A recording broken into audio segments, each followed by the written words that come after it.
I like maps, and one of the things we're going to do today is do a map orientation of the city of Omaha and the surrounding community. Now let's jump into today's topic. Let's first look at a map of Omaha. Omaha has over 1 million people in the Omaha metro area, and Omaha is located in Douglas County. Omaha, the city itself, has a population of just under 500,000 people. What are some of the surrounding cities? Bellevue is south of Omaha with a population of 63,000 people, and it's located in Sarpy County. Bellevue is also the home of Offutt Air Force Base. Papillion is located just west of Bellevue. Papillion has seen lots of growth, and Papillion is a very popular area. La Vista is just north of Papillion, again in Sarpy County. And Ralston, which is actually in Douglas County, is a really small community, and it's surrounded by Omaha on 3 sides. However, they have an agreement that Ralston will not expand and it will not be annexed. Gretna is west of Papillion, and this area in southwest of Omaha has seen a lot of growth along the Highway 370 corridor. And in fact, there is a new Hy-Vee and a new park out in this area. The Hy-Vee itself, it's a grocery store, and it is over 3 acres inside the grocery store. North of Gretna on Highway 6, another area with lots of development, is a town called Elkhorn. Now, Elkhorn was recently annexed by the city of Omaha. Another small community northwest of Omaha is the town of Bennington. Again, Bennington is a very popular school district, and there's lots of growth and activity going on in this area. Now, just 45 minutes south of Omaha is the town of Lincoln, Nebraska. Lincoln, Nebraska has a population of around 300,000 people, and it's the capital of the state of Nebraska. Lincoln is also home to the University of Nebraska at Lincoln, which is home to Memorial Stadium, which is the home for the Nebraska Cornhuskers. Every Saturday on game day, Memorial Stadium is the 3rd largest city in Nebraska. And recently, the UNL volleyball team set a world record for the most attended women's sports event with 92,003 people in the stands. Now, we may not have a very good football team yet, but our volleyball team is top-notch. Another small city just outside the city of Omaha, about 25 minutes northwest of Omaha, is the town of Fremont.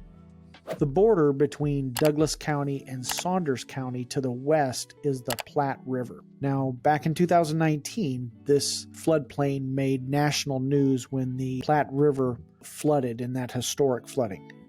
One thing interesting about the Platte River, that's where Nebraska got its name. It's an Indian word, Nebraska, which is Indian for shallow water. The other prominent river in our area is the Missouri River. Now, the Missouri River is what separates Nebraska from Iowa. And the Missouri River had historic flooding back in 2011 and in 1952. Another small city just outside of Omaha is the town of Blair. And if you look south of Omaha, south of Bellevue, about 17 miles, is the town of Plattsmouth. And that's where the Platte River flows into the Missouri River. Now let's talk highways and major thoroughfares. Interstate 80 is the main interstate that goes across Nebraska, and it actually goes through the town of Omaha. Now, this really helps with traffic flow and makes Omaha unique in the fact that many cities have interstates that are on the outskirts. So what happens, this makes traffic inside the city go faster on the morning and evening commutes. However, keep in mind, during rush hour, eastbound I-80 in the morning can be heavy traffic, and then westbound I-80 in the evening time can have heavier traffic. But what's nice about I-80 in the city is that it's 4 or 5 lanes, so there's plenty of room for plenty of cars. One of the benefits to moving to Omaha is our commute times. Now, Omaha is known for being a city where you can get across town in 20 to 25 minutes. However, we do have 2 seasons, and that's going to be winter and road construction season. So they'll always have a major road being worked on at any given time. Now, one more thing about I-80. Now, if you're moving to Omaha, you want to keep in mind that during game day, before the game, I-80 westbound is going to be heavy traffic for people going from Omaha to the game. And then after the game, I-80 eastbound is going to be loaded with traffic. However, in the past several years, they've also widened I-80 to and from Omaha. Now, I-680 goes around the outside of Omaha and goes around the north side of Omaha and hooks up to I-29, which flows north to south. And again, I-29 is on the Iowa side of the river, and it goes from Sioux City down to Kansas City. Now, the largest city near Omaha with 2.5 million people is Kansas City, Missouri, and it's about 2.5 hours away. Now let's look at some prominent areas and some locations inside the city of Omaha. Now let's start with downtown Omaha and look at the Old Market area. Now the Old Market has some really cool shops, bars, and restaurants. If you're visiting downtown, it's really nice to stay downtown at one of the many hotels, and they have shuttle service from the airport to downtown Omaha. Now downtown, we also have the riverfront area, which is a newly developed. It consists of 3 parks. There's the Gene Leahy Mall, the Heartland of America Park, and the Lewis and Clark Landing. And then they're also downtown. We have a new STEM science museum called the Luminarium. And then near the Luminarium, we also have the Bob Carey Pedestrian Bridge. Now, the Bob Carey Pedestrian Bridge spans from Omaha to Council Bluffs, and you can actually, at the center of the bridge, be in 2 states at the same time. Also downtown, we have the CHI Health Center, which is our convention center. And near the convention center, we have the Charles Schwab Field in Nodo, which is north downtown. And the Charles Schwab Field is home to the NCAA Men's College World Series. Another neat museum downtown is the Durham Museum, which is the historic Union Station built in the 1930s. And another really neat museum downtown is the Omaha Children's Museum. So if you have little ones, they're going to really love the Omaha Children's Museum. Our main tourist attraction is the Omaha's Henry Dorley Zoo, which is just located on 13th Street near the interstate. And just north of the zoo is Lorenzen Gardens and Kinflick Park, which has 2 historic locomotives up on a hill. And if you're in town during the holidays, the Lorenzen Gardens has a display inside the little botanical center, so it's open all year long. Let's take a look at a few of the different neighborhoods.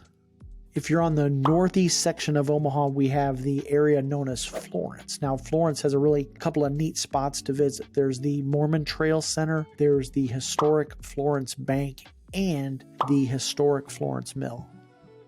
Now, just south of Florence is North Omaha. North Omaha is home to Metro Community College campus at Fort Omaha. And if you visit that campus, you can see the General Crook House and Museum.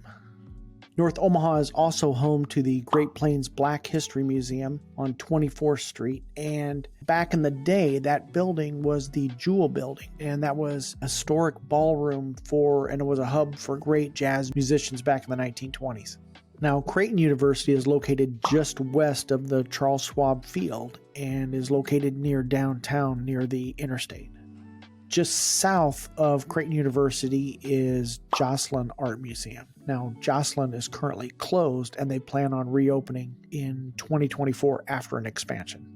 Midtown Crossing is located near 33rd and Farnham, and as you go west on Farnham, you can go into the Blackstone District. Again, more shops, bars, and restaurants. Now, Coneflower Creamery is in the Blackstone District, and it made the list for the top 100 ice cream shops in America. Before we get too far out west, let's not forget about South Omaha. Now, South Omaha was famous for the stockyards when it was a meat packing hub, and people from around the world flocked to this area for jobs. Now, one area I'd like to point out is the Nebraska Medicine. Now, Nebraska Medicine is a world-renowned medical center, and it's Nebraska's only level 1 trauma center. Now, Nebraska Medicine is also one of the major employers in the state of Nebraska. Now, the University of Nebraska at Omaha is located near 60th and Dodge, and it's sometimes known as UNO. Another newly developed area is the Exarban area. Now, Exarban is Nebraska spelled backwards. Now, originally, Exarban was a racetrack, but about 20 years ago, they knocked down the racetrack, and now it's called Exarban Village. Okay, there's a park, there's restaurants, there's shops, and UNO is expanded in this area as well. It's really a nice area. People really like Exarban because everything is close nearby. Omaha is also the home to Warren Buffett. Now everybody wants to know where Warren lives. He lives in the same house he purchased back in 1958 for $31,500. It's just off of Farnham Street, near UNO and Memorial Park. Another neat area of town is an area known as Dundee. That's where Warren's grandfather had a grocery store, and that's where Charlie Munger and Warren Buffett worked as kids. Many people like Dundee for the architecture in the older homes. North of Dundee is an area known as Benson. Now, Benson used to be its own separate little city before it was annexed by the city of Omaha. Now, when you drive through downtown Benson, you'll get that feel of a small town. Now, today it's filled with shops, bars, and lots of restaurants.